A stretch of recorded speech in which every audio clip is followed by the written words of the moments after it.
저는 특별히 요리하는 걸 좋아합니다. 어려서부터 요리하는 걸 좋아했는데요. 그 이유가 있어요.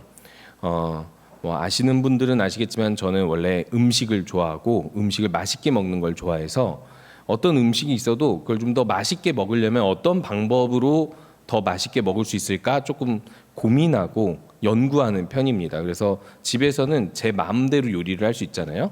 종종 망치는 경우가 많긴 하지만 어쨌든 요리하는 즐거움이 그런 게 있었던 것 같아요. 그런데 어렸을 때부터 저는 좀 이렇게 집에서 이제 혼자 놀아야 되거나 혼자 지내야 되는 시간들이 많았어요. 그래서 이 동네 혹은 교회 친구들, 교회 동생들을 데리고 집에 많이 왔거든요.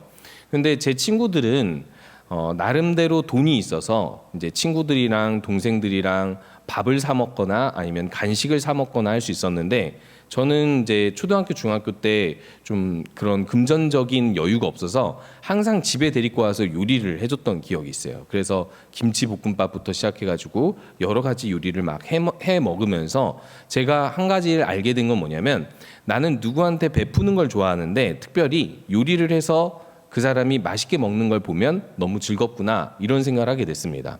그런데요, 이게 요리를 하는 걸 좋아하는 사람들 입장에서는요, 요리를 해서 줬는데 그 사람이 맛있게 안 먹으면 되게 실망스러워요.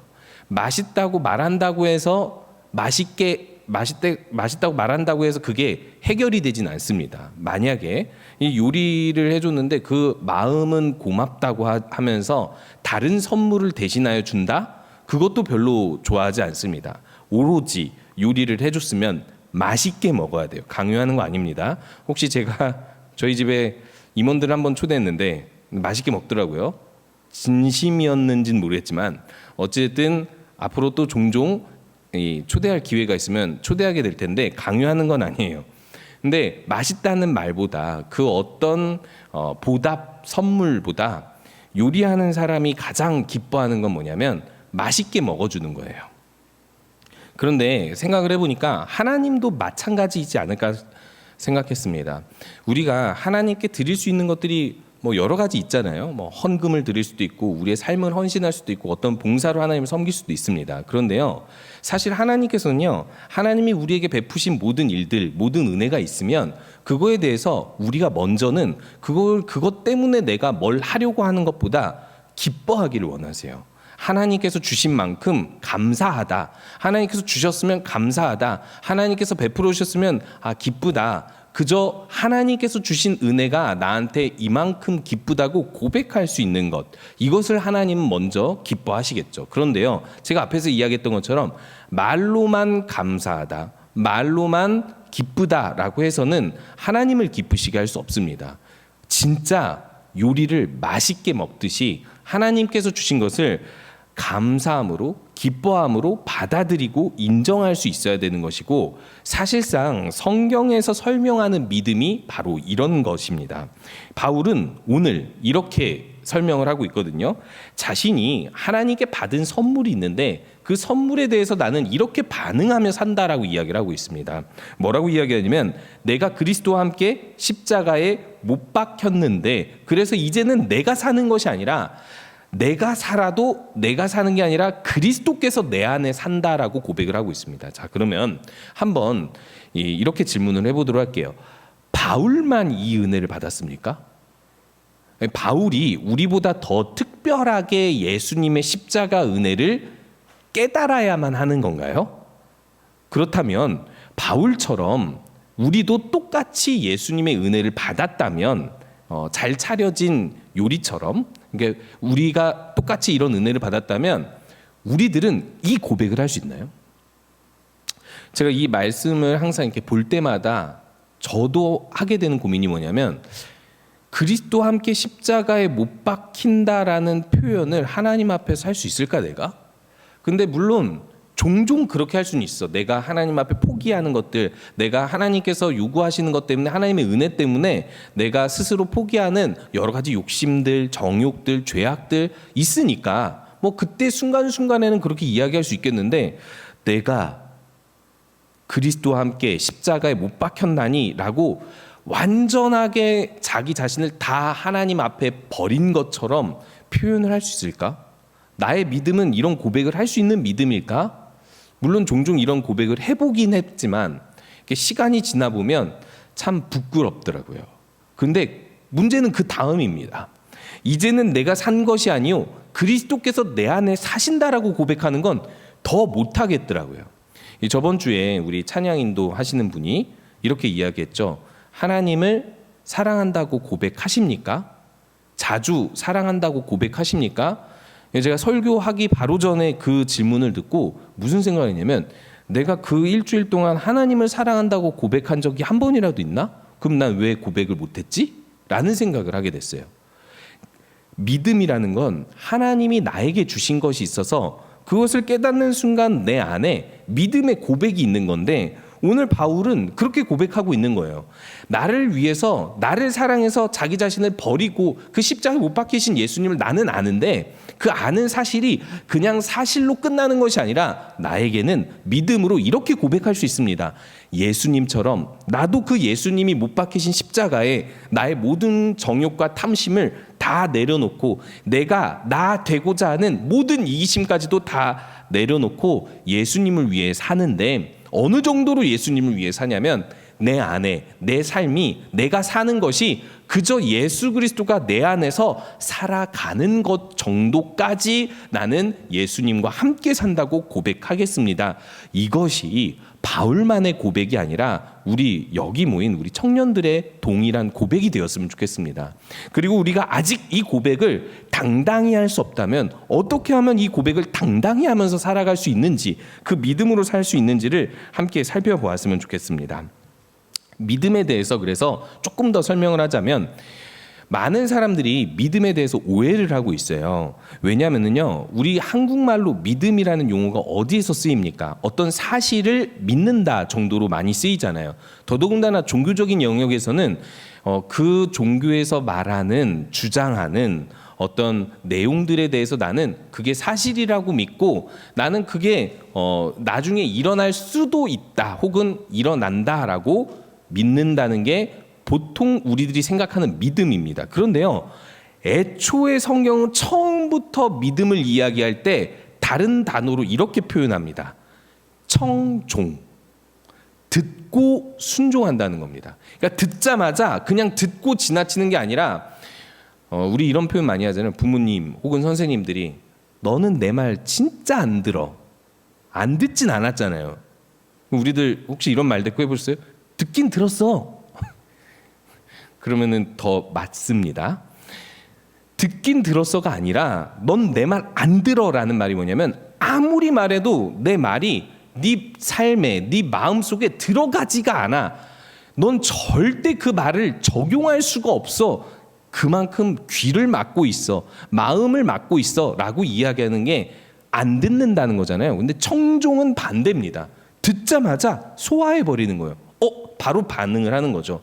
여러분 혹시 바로 반응하는 것들이 있습니까? 여러분들이 어떤 영상을 볼 때나 어떤 냄새가 날 때 그리고 무엇을 볼 때 나도 모르게 무의식적으로 바로 반응하는 거. 저는 치킨을 보면 그래요.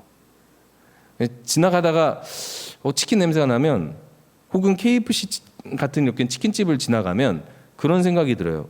내가 왜 요즘 치킨을 많이 못 먹은 것 같은데 한번 먹어볼까? 오랜만에. 근데 그저께 먹었어. 근데 오랜만에 먹어본다 막 이렇게 생각해보니까 점심 때 찜닭을 먹었어. 그러니까 이 정도로 제가 좋아하는 게 있으면요, 저는 바로 반응합니다.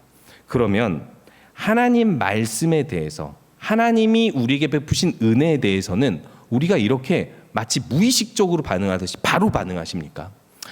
하나님께서 주신 선물 중에 가장 큰 선물이 있는데 그게 무엇이냐면 자신의 아들이에요.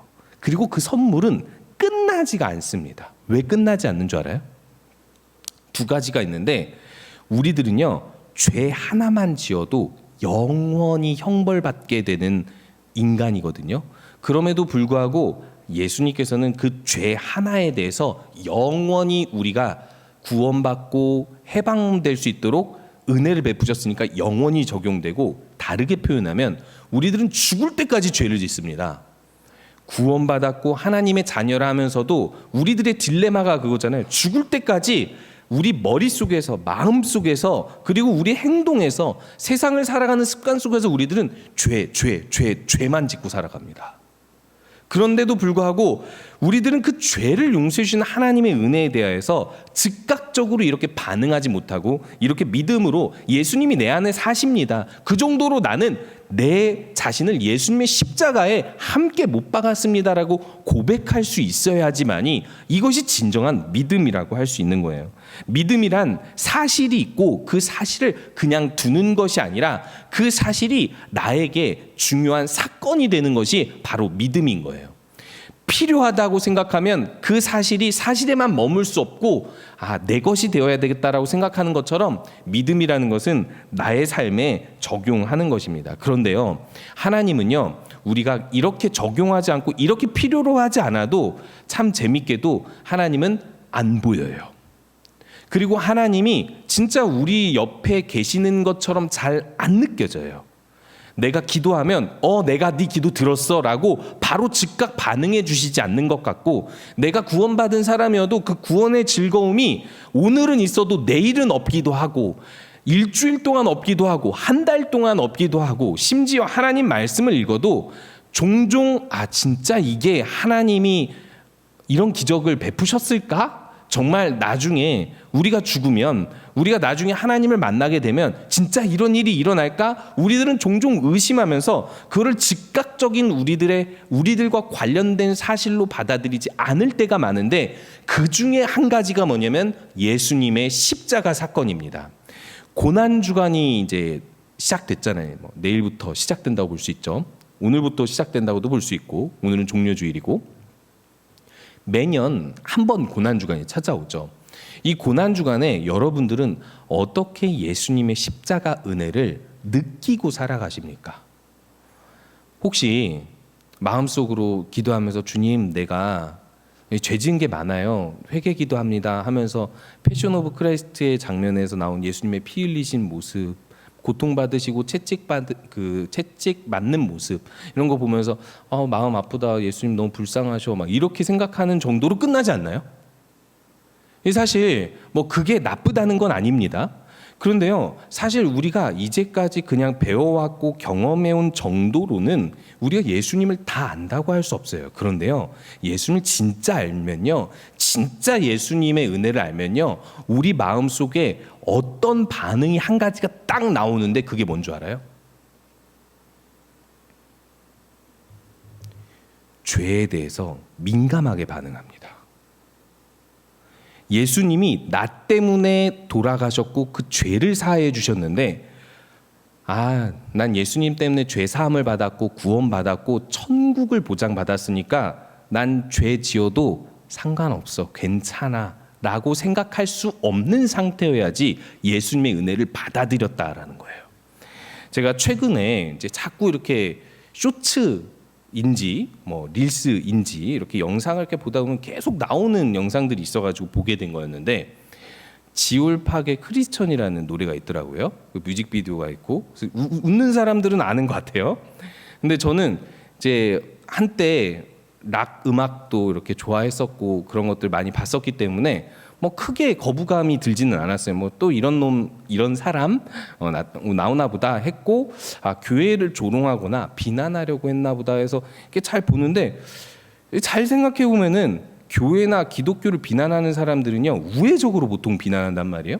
근데 이게 가사가 욕이 들어가 있는데, 가장 강렬한 가사가 뭐냐면 나는 완전 기독교인이야, 이런 표현의 영어 가사인데, 이 완전히 영어로 돼 있어요. 영어 욕으로 돼 있어요. 그래서 이게 이거를 번역하면 그 한국어로 제가 이렇게 강단에서 표현하기 어려운데, 이 진짜 욕이 좋나 안 좋나 모르겠어요. 근데 이게 좋은 건지 안 좋은 건지 좋나 안 좋나 모르겠는데, 하여튼 그런 이 표현입니다. 나는 완전 그리스도인이야, 이거를 좋나 안 좋나 이런 표현으로 하는 건데, 어쨌든 이게 내용이 무슨 내용인지 모르겠는 거예요. 막 이런저런 하룻밤을 보내고 약을 하는 것 같고 무슨 죄를 짓고 사는 거 그런 것들을 문맥에 안 맞게 계속 이야기하는데, 계속 들리는 건 뭐냐면 그래도 난 그리스도인이야, 난 기독교인이야. 그리고 노래의 끝에 뭐라고 하냐면 내가 이렇게 부독덕한 삶을 막 이렇게 살고 즐기고 있다가도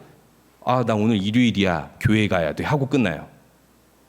그래서 이제 이 사람이 인터뷰하는 걸 봤습니다. 이 사람은 왜 이 노래를 만들었을까? 왜 이 노래를 할까? 이 사람이 이렇게 설명하더라고요. 딱 설명하니까 확 와닿더라고요. 뭐라고 얘기하냐면 자신은 기독교인이고 기독교를 조롱할 마음, 비난할 마음으로 이걸 하지 않았습니다. 저는 이 세태의 모순을 이야기하기 위함인데 이 직접적인 사건이 있었대요. 그게 뭐냐면 자기에게 동성애자 친구가 있는데 그 동성애자 친구가 하필이면 목사님 아들이라는 거예요. 그래서 이 목사님 아들이자 동성애자인 친구한테 너 동성애자라며? 라고 얘기했더니 나 동성애자야. 그래서 그럼 너 아직도 기독교인이야? 이렇게 얘기했더니 그 친구가 나는 좋나 안 좋나 뭐 이렇게 얘기하면서 난 완전 그리스도인이야. 나 완전 기독교인이야 이렇게 얘기했대요. 그러면서 그때 이 노래가 떠올랐다라고 이야기를 하더라고요. 이 노래를 그래서 만들게 됐다라고 이야기하면서 이 사람의 의도는요, 조롱과 비난이 아니라 기독교인이어도 기독교인처럼 살지 못할 수 있고 그런 모순이 이 세상인데 기독교뿐만 아니라 다른 종교도 마찬가지고 여러분들이 소속되어 있는 그 모든 소속, 교사면 혹은 법이면 의사면 여러 가지 직업에 소속돼 있지만 모순되게 살아가지 않냐? 그냥 그게 인생이다를 말하고 싶었다. 이렇게 이야기를 하는데 비판이 아니라 그냥 그게 인생이고 괜찮다라고 말하고 싶었던 것 같아요. 제가 잘 해석을 했는지는 모르겠어요. 근데 저는 그걸 딱 보면서 이게 기독교인의 그리스도인, 그러니까 우리 기독교의 현주소구나라는 생각이 들었습니다. 죄를 지어도 괜찮은 거예요.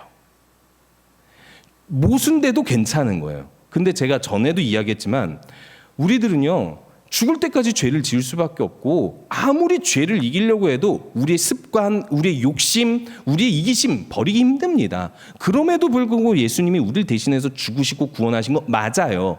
그런데요, 그 예수님의 은혜가 나에게 은혜로 여겨지면 괜찮을 수가 없는 거거든요. 괜찮을 수가 없는 사실이 바로 죄라는 겁니다. 이 죄 때문에, 내 죄 때문에 예수님이 돌아가셨는데 나는 이 예수님과 함께 내 죄를 십자가에 못 박겠다라는 마음은 전혀 없고 괜찮아. 그렇게 모순돼도 난 내가 기독교인이라면 완전 기독교인이야. 이렇게 이야기하고 있는 것이 실제 지금 이 시대를 살아가는 기독교인들의 현실이 아닐까라는 생각을 해보게 됐습니다. 그러면서 오늘 말씀 앞에서도 우리들은 이렇게 생각하는지도 모르겠어요. 내가 그리스도와 함께 십자가에 못 박혔나니 이제는 내가 산 것이 아니요 그리스도께서 내 안에 사신 것이라. 바울이 그렇게 산 거지. 바울처럼 믿음 좋은 사도가 그렇게 사는 거지. 예수님 빛으로 봤다며 그러니까 그렇게 사는 거지. 난 그렇게 안 살아도 난 완전 그리스도인이야 라고 우리들은 생각하는지도 모르겠습니다. 고난주간에 예수님의 고난 묵상하지. 그리고 그 고난주간 끝나면 묵상 안 하지. 그래도 난 완전 그리스도인이야 라고 우리들은 생각하는지도 모르겠어요. 고난주간에 묵상하지. 그런데 예수님의 십자가 은혜 나는 크게 깨닫진 못해도 알긴 알아 나는. 그래도 난 완전 그리스도인이야. 우리들은 그렇게 뭔가 당당하고 괜찮은 듯이 알고 지나가는데 그렇지 않습니다. 제가 말씀드리려고 하는 사실이 바로 그거예요. 그럼 여러분들은 정말 그 성경에서 말하는 예수가 누구고 예수가 왜 죄 때문에 죽으셨는지 그 죄의 대가가 어떤 크기인지를 잘 알고 그것을 느끼려고 그리고 그 안에서 나도 바울과 같이 십자가에 못 박히는 삶을 살아야 되겠다라는 결단을 해본 적 있으십니까?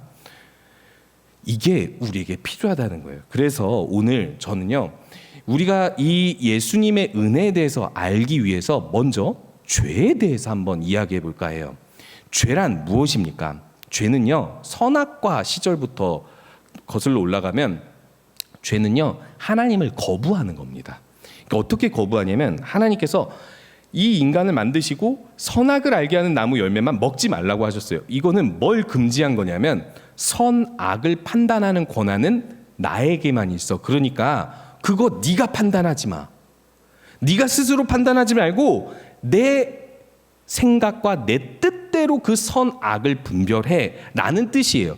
그러니까 우리가 그냥 생각해 보면 선악 분별하는 거 좋잖아요. 이렇게 생각을 하는데 그게 아닙니다. 너의 임의대로 선악을 판단하지 말고 나에게 그 선악을 판단할 권한을 넘겨라는 뜻인데, 이 선악을 알게 하는 나무의 열매를 먹었다는 것은요, 재판관이 재판할 때 이 나무 망치 같은 걸 땅땅땅 하잖아요. 그거를 하나님에게서 뺏어간 거나 다름없는 거예요. 선악을 알게 하는 나무의 열매를 먹었다는 것은 유일한 재판관이고 유일하게 선악을 판단하고 기준이 되시는 하나님의 권위를 빼앗아 간 거예요. 그래서 하나님께서 이 인간에게 그 죄 하나 때문에 너에게 허락했던 영생, 너에게 허락했던 하나님의 자녀의 특권, 이 에덴 동산에서 쫓겨내보내는 겁니다. 그 하나 때문에. 이게 죄예요. 그 하나 때문에. 근데 그 하나로 인해서 곁가지로 발생하는 죄들이 있는데 그게 바로 하나님을 거부하는 겁니다. 하나님을 거부하는 것을 여러 가지로 표현할 수 있는데, 첫 번째는요, 하나님 있어. 그런데 하나님이 있어봤자 난 내 맘대로 살 거야. 하나님 뜻대로 안 살 거야. 이것도 죄고 하나님을 거부하는 거고, 이것도 역시 우리에게 죽음이라는 결과를 가져다주는 아주 큰 죄악이에요. 하나님에게 있어서는요, 우리가 생각하는 그 어떤 죄보다도 이렇게 하나님의 뜻을 거부하는 죄가 가장 큽니다. 그리고 두 번째로 우리가 생각할 수 있는 게 뭐냐면, 하나님이 없다고 생각하는 거예요. 제가 아까 이야기했던 것처럼, 여러분 교회 빠져보신 적 있으세요? 없으신 분들만 앉아 있는 건 아니죠? 교회 빠진다고 해서 하나님이 뭐라고 해요? 아니면 벌 받았나요? 막 저 어렸을 때는 진짜 그렇게 교육받았거든요. 예배 한번 빠지면 막 뭐 번개 맞을 것처럼 그렇게 교육을 했었거든요. 막 시험 보면은 망할 것처럼 막 그렇게 어렸을 때는 교육을, 뭐 그게 좋은 교육이든 나쁜 교육이든 그렇게 교육을 받았었습니다. 그런데요, 실제로 예배 빠지고 하나님을 무시하고 기도도 일주일 동안 안 해도요, 나에게 별 큰 일이 일어나지 않는 것 같아요. 왜 그럴까요? 여러분 잘 알아두실 게, 하나님의 성품을 하나님이 스스로 이렇게 이야기를 하거든요. 오래 참는다, 노하기를 더디한다, 나는 자비와 긍휼을 베푸는 하나님이다. 그래서요, 이스라엘이 하나님의 백성인데 우상 숭배를 해도 하나님께서 선지자를 몇십 명을 보내고 몇백 년이 지나도 이들이 멸망하기까지 하나님은 계속 참으시고, 끊임없이 이들에게 비를 내리시고 끊임없이 이들에게 양식을 주시되, 종종 하나님의 징계가 있었지만 그 징계도 잠깐일 뿐, 그 징계를 지속적으로 주면 인간이 못 버티고 죽어버리니까, 회개조차 못하고 죽어버리니까 하나님은 이 인간의 생명을 지키고 돌보기 위해서 오히려 뭘 선택하냐면, 죄를 짓는 인간에 대하여 은혜를 더 베풀지 이 죄 때문에 벌을 더 내리진 않아요. 근데 우리들은 이렇게 생각하는 거예요. 아유, 하나님 별거 없네. 내가 죄 지어도 못 보는 것 같아. 아무런 생각이 없나 봐. 아, 그래, 하나님께서 이렇게 오래 참으니까 난 편하지 뭐. 하나님 뜻대로 꼭 살아야지만이 내 인생이 행복한 건 아니야. 우리들은 이렇게 오해를 합니다. 그런데요, 여러분 잘 알아두시기 바랍니다. 하나님은요, 시편에서 이렇게 표현을 해요. 죄를 짓는 자에게 대하여 화를 겨누고 계신다고. 화살을 쏘기 바로 직전으로 이렇게 화를 겨누고 계신다라고 표현을 하고, 예수님도 비유를 할 때 어떤 나무가 열매를 맺지 않아서 이 나무를 찍어 내버리려고 하는데, 그 나무를 관리하는 사람이 와서 이렇게 요청을 하는 거예요. 1년만 더 기다려달라고. 그래서 이 도끼를 나무 뿌리에다가 놓고 1년 동안 기다리겠다라는 표현으로 예수님 비유를 하십니다. 언제라도 잘라내고 버리실 수 있고 하나님의 진노를 발할 수 있고 징계를 주실 수 있는데, 하나님은요 꼭 참고 계신다는 거예요. 왜? 은혜로우시니까. 그런데 우리들은 오해를 하는 거예요. 아유, 죄 하나 지어도 2개 지어도 10개 지어도 100개 지어도 10년 동안 하나님을 떠나도 하나님은 나한테 아무 반응 없어. 오해입니다. 여러분, 이게 우리의 죄값이 아니라 이 죄의 값을 하나님께서 하나님의 아들을 보내심으로 분명하게 이야기하는데, 그것이 바로 죽음입니다. 죄 하나만 지어도 그 죄의 대가는 죽음이라고 이야기하기 위해서 예수님을 보내셔서 하나님임에도 불구하고 하나님의 아들임에도 불구하고 우리를 대신해서 죽게 하신 거예요. 여러분, 하나님이 심심해서 그 높고 위대하시고 죽음을 모르는 분이신데 심심해서 인간 세상에 내려와서 사람으로 살다가 피 흘려 돌아가셨겠어요? 예수님이 정말 하나님의 아들이고 우리 죄를 대신해서 돌아가셨다면 여러분들도 죽기 싫잖아요. 사람으로 태어나서 당연히 죽어야 되는데 죽기 싫은데 하나님이 하나님의 아들 보낼 때 죽고 싶겠어요? 죽음이 가볍겠습니까? 어찌 보면 우리보다도 더 무겁지 않겠어요? 하나님에게 있어서 죽음이란 없는 건데, 죽음이란 경험할 수 없는 건데 왜 죽기까지 우리에게 죄를 용서해 주시겠어요? 유대인들이 예수님을 안 믿은 이유가 무엇인지 아세요? 우리 죄가 그 정도까지라고? 아니야. 우린 약속받은 아브라함의 자손 혈통이야. 우리 이 정도 율법 지키고 살았으면 이 정도 죄 가지고 이렇게 하나님의 아들이 죽을 정도라고? 난 그렇게 생각하지 않아. 이게 유대인들의 생각입니다. 근데 하나님은 더 분명하게 이야기하신 거예요. 너희들의 죄값이야. 하나님이 너희들을 용서하기 위해서 자기 아들을 죽일 정도까지의 죄가 너희들의 죄값이야. 그래서 제가 이런 예를 한번 생각을 해봤습니다. 제 아들이 있어요. 제 아들이 있는데 청년 중에 한 명이 다른 청년 한 명과 말다툼을 한 거예요. 그래서 서로 이렇게 화해를 시키려고 싸우지 마요. 화해합시다. 막 이렇게 서로 용서합시다. 이렇게 얘기했는데 안 통해. 끝까지 둘이 서로 미워하겠대. 끝까지 미워하겠대. 그래서 안 되겠네. 그러면은 둘이 계속 죄를 짓고 있으니까 이 죄 대가를 제 아들을 죽입시다. 너무 뜬금없죠. 그래서 제 아들이 죽었어요. 그러니까 지금 되게 단편적으로 예를 드는 거예요. 그게 하나님이 하신 일입니다.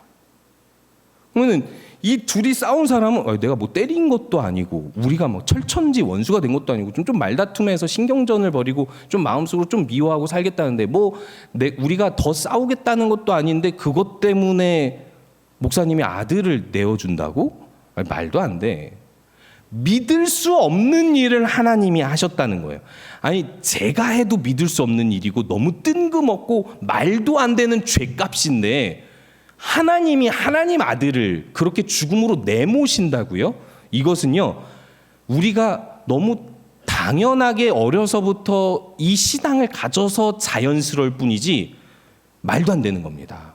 그래서 저는요, 아직까지도 종종 생각을 하면 하나님이 진짜 그렇게까지 하실 필요가 있었을까 이런 생각을 종종 해요. 그리고 진짜 하나님이 그렇게 하실 만큼 우리를 사랑한다고 이렇게 생각을 할 때가 종종 있습니다. 안 믿어지니까 말이 안 돼요. 이것이 바로 예수님께서 우리를 위하여 죽으신 건데 여기서 중요한 게 있습니다. 우리가 뭘 고백하죠? 예수님께서 어디서 죽으셨냐면 십자가에 못 박히셔서 죽었다고 이야기를 합니다. 십자가에 못 박혀서 돌아가신 이유가 무엇인지 아십니까?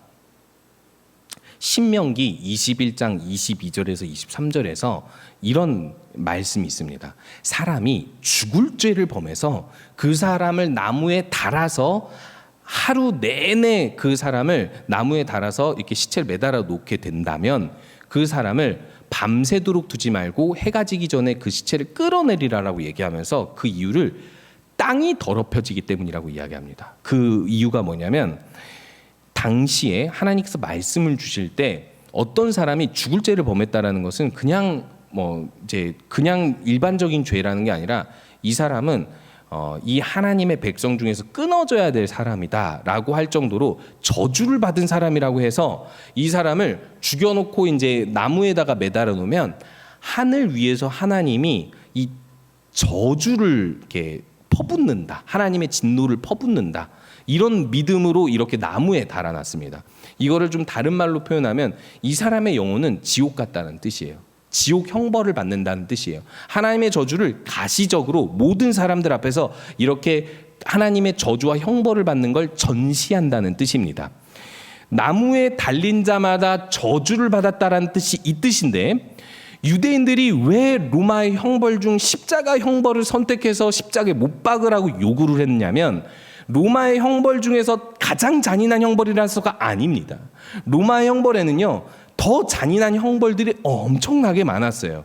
그리고 더더욱이 예수님은요, 십자가 형벌을 받을 만한 죄가 없다라는 것을 빌라도가 증언을 했어요. 이 사람은 이렇게 죽일 이유가 없다. 죄가 없다. 나는 이 사람에 대해서 무죄하니까 난 손 씻고 너희들한테 맡겨 놓을게 하고 도망가 버렸어요, 빌라도가. 이방인이 예수님을 신문해도 죄가 없다라고 하는 것을 유대인들이 이 사람은 하나님의 저주를 받아야 된다라고 믿고 예수님을 십자가에 못 박으라고 요구한 겁니다. 로마의 형벌을 빌려서 예수님을 감히 하나님의 저주를 받게 하려고 했다는 거죠. 여러분, 단순한 죽음이 아닙니다. 예수님의 죽음 그 이상으로 예수님요, 하나님의 저주를 받았는데 요엘, 스바냐, 아모스에서 나타나고 있는 종말의 징조가 있거든요. 그게 뭐냐면 이 땅에 흑암이 덮여서 여호와의 날이 임하면 하나님의 최종 심판이 일어나서 그 죄 지은 자들을 하나님께서 형벌, 영원한 형벌에 처하신다라는 예언이 있습니다. 근데 그 예언을 신학적으로 언제 이루어졌다라고 우리들은 이야기하냐면 1차적으로 예수님께서 십자가 위에 못 박히셨을 때 그 형벌을 우리를 대신해서 다 받으셨다라고 우리들은 봅니다. 마태복음 27장 45절 47절에 갑자기 이 우리 시간으로 정오가 되면 3시간 동안 흑암이 하늘 위를 덮어버렸어요. 그리고 나서 그때 예수님께서 하나님 앞에서 외친 한마디가 있습니다. 나의 하나님, 나의 하나님, 어찌하여 나를 버리셨나이까.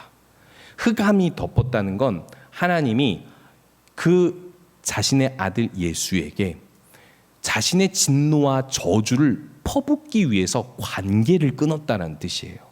여러분, 저는 이 교리를 이제 처음 알고 나서 이것도 믿을 수가 없더라고요.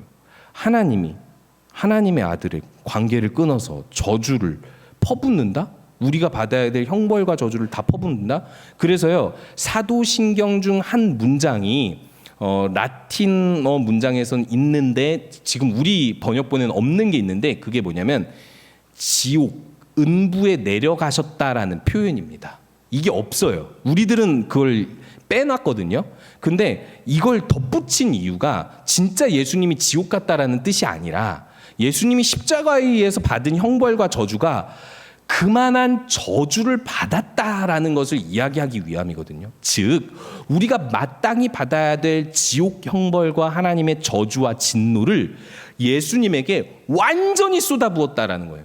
그냥 단순히 죽은 게 아니라 예수님의 죽음 앞에다가 하나님이 모든 인간에게 그 죄에 대한 분노를 다 쏟아부었다라고 이야기를 하는 겁니다. 그런데 우리들은 그 죄가 너무 쉽지 않습니까? 너무 가볍지 않아요? 아유, 목사님, 저 그렇게 죄 별로 짓고 살지 않아요. 아니, 딱 봐도 별로 죄 짓고 사는 사람 없는 것 같아요. 지금 이 시간에 청년이 주일날 낮에 와서 예배를 지속적으로 드린다는 건 죄 지을 생각이 별로 없다는 얘기예요. 별로 죄 짓고 사는 것에 대해서 별로 뜻을 두지 않는 사람들이란 얘기예요. 그런데요, 그렇다고 해서 우리가 죄가 없어요? 그렇다고 해서 정말 이 예수님이 값을 치러야 할 만한 그런 어떤 우리들은 작은 죄를 짓고 사니까 별로 그 정도까지의 죄는 아닌 것 같다라고 생각하는 게 우리들의 오해라는 겁니다.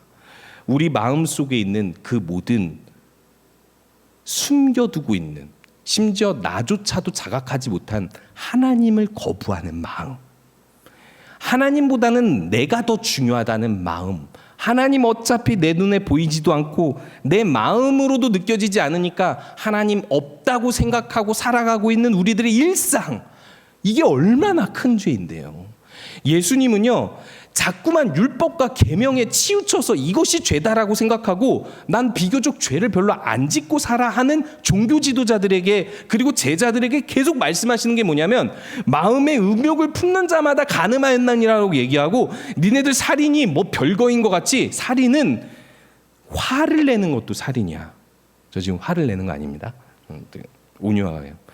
화를 내는 것도 살인이야. 형제에 대해서 미련한 놈이야, 라가야 라고 하는 사람, 그런 모든 욕과 조롱도 살인이야 라고 예수님 정의를 내렸는데 이게 과장법 같습니까? 아닙니다. 우리 마음에 무엇이 담겨져 있는지를 아는데 우리들은 그걸 자각을 못하니까 그 죄의 값을 치러야 할 예수님이 그건 당연히 지옥 형벌 받을 죄야. 쉽지 않아, 가볍지 않아 라고 우리에게 말씀하고 계시는 거예요. 제가 말씀드리고 싶은 게 바로 이겁니다. 우리가 예수님의 십자가를 바라본다는 건요, 그 형벌, 그 죄값을 보고 내 안에 있는 숨겨져 있는 그 작은 죄조차도 예수님께서 그렇게 치르셨구나. 그렇게 하나님 아버지에게 진노를 받아 돌아가셨구나. 우리가 그것을 다시금 깨달으면서 그 죄를 반성하라고, 그리고 또 그 죄에서 떠나고, 더더군다나 우리가 그 죄를 우리의 힘과 노력으로 이겨내는 것이 아니라 그저 예수님의 십자가에 못 박히심 앞에 나와서 주님이 나에게 이런 요리해 주셨죠? 맛있게 먹을게요 하면 되는 겁니다.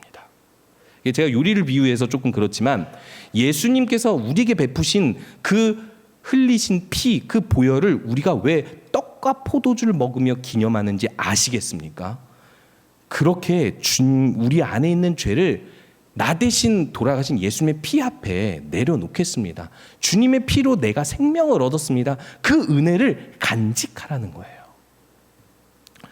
어찌 보면 우리들은 남들보다 죄가 덜 짓기 때문에, 남들보다요. 그리고 또 표면적으로 드러나는 큰 죄가 없기 때문에 우리들은 별로 예수님의 은혜를 많이 느끼고 살지 못하는 것일 수 있습니다.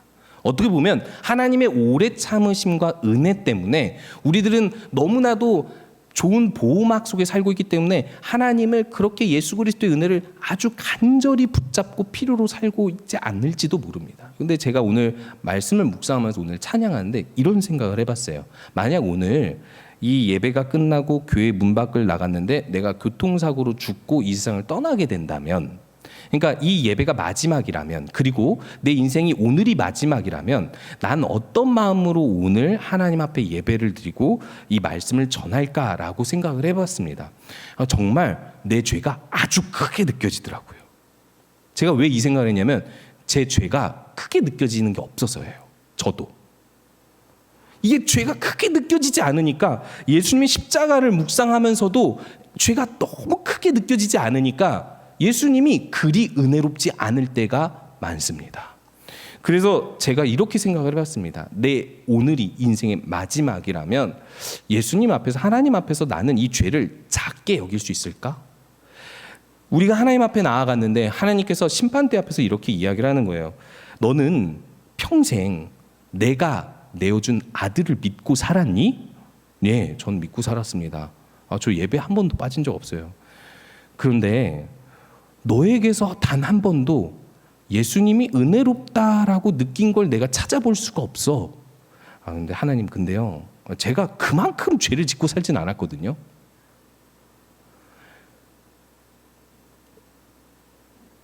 그만한 큰 죄와 그만하지 않은 작은 죄가 있니?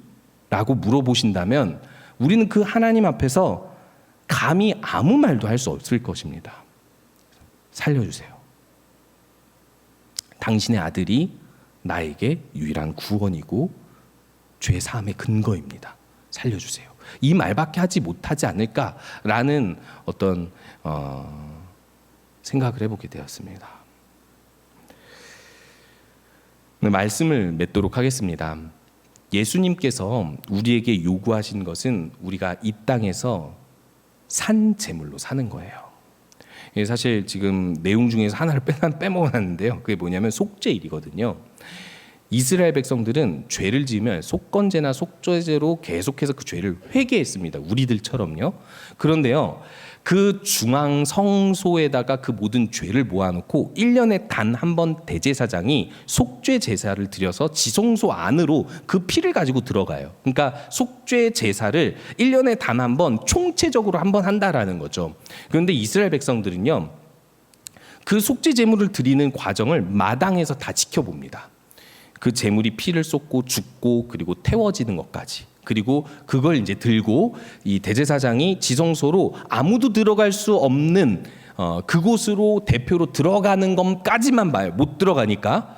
그리고 나서 마음속으로 그 대제사장이 나왔을 때 뭘 이제 위안받게 되냐면, 아, 내 죄 사해졌구나. 나 대신 누가 죽었구나.